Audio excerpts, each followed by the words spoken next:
राज्य में बीजेपी सरकार को पूरिलानी 7 मास 7 मासरे आंठेई गलेनी मोहन सरकार। दलर कंदल सुधारी सुधारी पंकरे बुड़िलेनी मुख्यमंत्री। अधा अधूरा होई पड़ी रही राज्य शासन।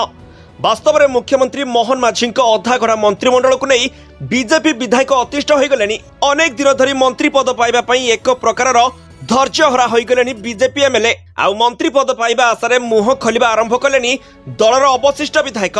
मंत्रिमंडल में 6टी आसन खाली थिबारु ए सबु मुख्यमंत्री पूर्ण करिवे कि नाही ताकू नै विधायकक भितर आरंभ होईछि गुंजरण।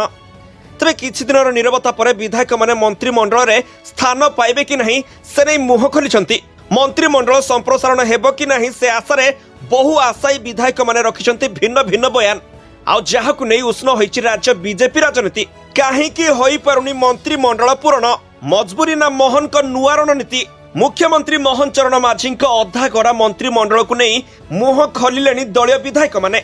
6 मंत्री पद खाली पड़ता बेले विधायक माने पद पूर्ण नहीं मुह खोलिछंती। सेपटे वरिष्ठ योग्य विधायक मानकु मंत्रिमंडल में सामिल करने निहाती दरकार बोली कहिसंती बीजेपी विधायक माने।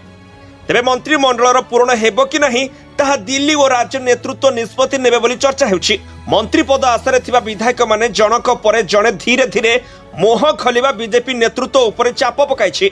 व्यवस्था अनुसार राज्य में मंत्री पद को बाद दे 21 जन मंत्री रही परिबे। मोहन को मंत्रिमंडल में 15 जन मंत्री स्थान पाइछंती।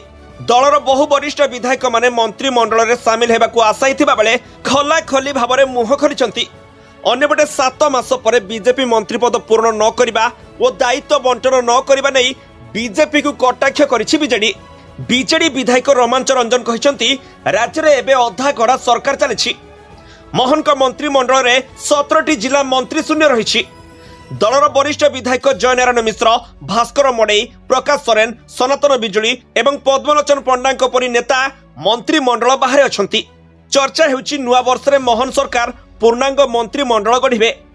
आउ एबे बीजेपी विधायक माने अधा गड़ा मंत्री परिषद को नहीं मुह खोलिबा परे परे मोहन मंत्रिमंडल संप्रसारण करिवे कि नहीं ताकू राज्यवासी अपेक्षा।